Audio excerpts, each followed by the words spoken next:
All right, let's just dive right in. You know that feeling, right? You decide you're going to make a smart financial choice. You open your laptop, and bam, you are hit with an absolute wall of information. Today, we're going to talk about how to slice through all that noise, and we'll focus on one specific challenge: choosing a credit card. I mean, just think about all the stuff that gets thrown at you. Mortgage rates, CD rates, 0% APR, HELOCs, balance transfers, points and miles, credit utilization. Whew! The jargon alone is enough to make your head spin. It's just this constant flood of terms and offers and tiny little fine print. And hey, if you're feeling a little bit lost in all of this, trust me, you are so not alone. The whole modern financial world can feel like this giant, complex maze, and it's almost designed to make you feel paralyzed by all the options. So first up, let's just get a sense of the scale of this financial maze that we're all trying to find our way through.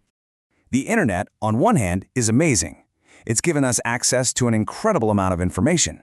You can go on a website and see hundreds of financial products right next to each other. Mortgages, loans, insurance, you name it. And, of course, a seemingly endless supply of credit cards. But here's the thing. Having all those choices can actually make it harder to pick just one. But fear not. A whole industry has actually popped up to help us get through this maze. Let's think of them as our digital guides. You've probably seen these guys before. I'm talking about the big names like Bankrate and NerdWallet. They've basically positioned themselves as our navigators, right? They create all these tools and articles to help us compare products and hopefully make a better decision. Now, this is where it gets really interesting. It's how these sites actually describe themselves. If you dig into their disclosures, they call themselves independent, advertising-supported publishers. Now, that phrase right there, advertising-supported, is the key thing we need to unpack. It's the classic question of the internet age, isn't it? If you're not paying for the service, how in the world is the business actually making money? And here's your answer, straight from the source. This is a real disclosure from Bankrate. It says they get paid by their partners, and that money may impact which products they show you and even the order they show them in. Now, this doesn't mean their advice is bad, not at all, but it's super important context to have. At the end of the day, they're a business, and those best of lists aren't always just about what's best. They're also shaped by business deals. Okay, so knowing all that, how do we use these tools the right way? Let's narrow our focus and get really practical. We're going to pick a real-world example, choosing a simple cashback credit card. This will help us see how the big ideas work in practice. I absolutely love this quote from NerdWallet because it just hits the nail on the head. It's not about trying to find some mythical, perfect card out there. It's about finding the perfect card for you and for your life. And it all boils down to that one simple question. And that one question, really, it splits the road in two. You can go down the simple, straightforward path, or you can take a more strategic, hands-on approach to really squeeze out every last drop of rewards. Okay, so this lays out the two big philosophies perfectly. On the simple path, you've got your flat rate cards. These give you a nice, consistent rate, like 2% on absolutely everything you buy. It's the ultimate set-it-and-forget-it choice. Then you've got the strategic path with bonus category cards. These things offer supercharged rewards. We're talking 5% back, and it's a big but, only in specific categories like groceries or gas that often change. The trade-off is simple: more rewards, but you got to pay attention. Let's start by looking at a classic example of that simple, flat rate approach. This is for the person who wants to earn rewards without adding another thing to their to-do list. So here we go, the Citi Double Cash Card. It's got a $0 annual fee and a super straightforward 2% cash back on everything.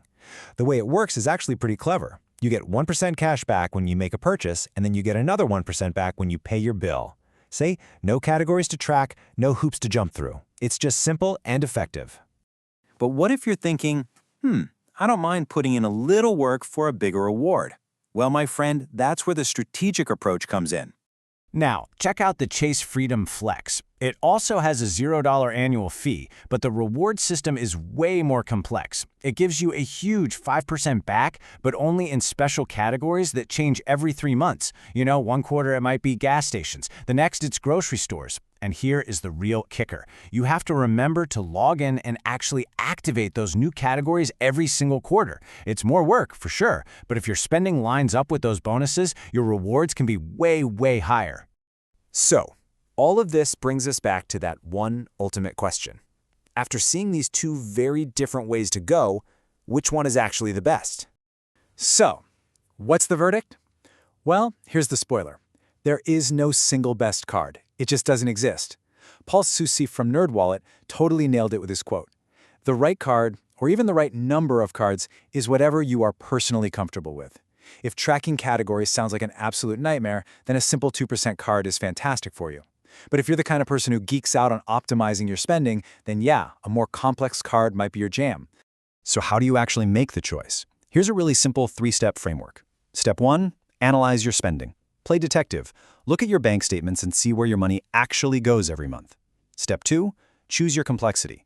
Be brutally honest with yourself. Do you want simple, or are you up for a challenge to maximize rewards? And finally, step 3, find the right fit.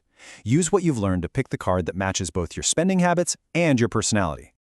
And here's the final takeaway, the really cool part. This whole process, understanding the system, asking how the money is made, and then matching the solution to your own needs. It doesn't just work for credit cards. You can use this exact same framework for picking a high-yield savings account, for finding a mortgage, for pretty much any financial decision. The real goal here isn't just to pick a card, it's to build a skill. So the only question left is, what financial maze are you going to solve next?